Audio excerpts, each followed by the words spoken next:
Hello, magandang umaga. Ito po si Mama Lai. Samahan niyo ako ulit sa panibagong araw. Pagkagising ko nga mga mi, ito, dali-dali ako nag-almusal at tingnan niyo naman ang nasa likod ko. Napakalamig nga naman dito sa amin. Hello, good morning. Happy Thursday everyone. Pagkatapos ko nga magkape doon, eto na, routine na naman tayo mga mi. Ang tagal ko nga palang hindi nakapag-vlog kasi eto lang naman ang ating daily routine at alam ko nagsasawa na rin kayo. Ito lang naman po ang daily scenario at routine ng isang stay-at-home mom. Kaway-kaway sa katulad kong nanay na nagganto at paulit-ulit lang mga ginagawa. Magluluto nga pala tayo ng pork steak mga mi. Madali ang luto lang naman ito dahil alam niyo naman kung paano na siya lutuin.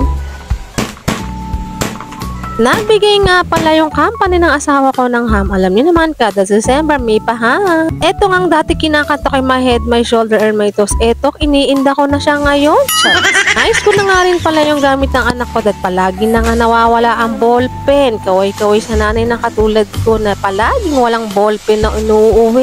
Maya-maya naisipan ko nga bumili lang tayo ng bigas at wala na nga tayong sasaingin mamayang gabi. Eto, minadali ko na lang dahil malapit lang naman sa amin. Pag tinricycle mo, pala nga mi, meron palang magbubukas dito sa amin na ganto pero hindi ko alam kung kailan pa. Tingin ko nga dito sa palengke, nakita ko yung presyuhan mi. Kung noon 20 pesos na isang bultukan, 25 na ngayon. Halos konti na lang talagang nabibili kong mga pang-stock or pang-sahog. Sobrang mahal po talaga. Nagpunta na nga rin pala ako dito kay Sukoy. Eto lang naman kinagandaan sa bigas na gusto ko ay bumababa nga ang presyo. Pagka-uwi ko nga dito sa bahay, eto bumili lang ako ng pang-exchange gift ng aking grade 5 at mamaya magbabalot na rin tayo. Konti lang talagang nabili ko mga mi at bumili din ako ng acrylic paint na kailangan ng anak ko mamaya.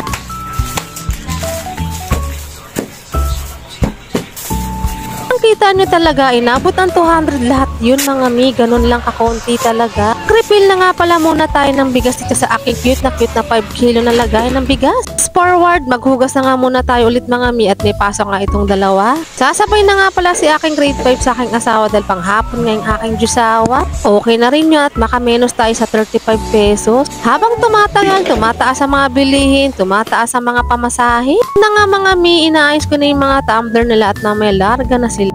Maya-maya umalis na nga itong mag-amo ko dahil bukang uulan at ang kulimlim nga dito. Pagkatapos kanilang dalawa, eto mamaya ako yung magbabalot ng ating regalo. Pag alis nila, nagbalot na nga ako ng regalo mga mi. Mamaya nga palang alas 2, punta na po ako sa school at 3:30 lang ang pasok ng aking Junakit. Bigayan nga ng card nila. Mami, hindi na ako nakapag-video dahil nahihiya nga ako. Napag-usapan lang naman ng aming Christmas party sa 90. Bumili din pala kami ng takoyaki mga mi. Ay, oo, favorite ko to. Ang sarap. Meron pala neto sa gilid ng school nila Kuya Yuan. O siya, follow for more vlogs. See you for the next one. God bless. Ingat.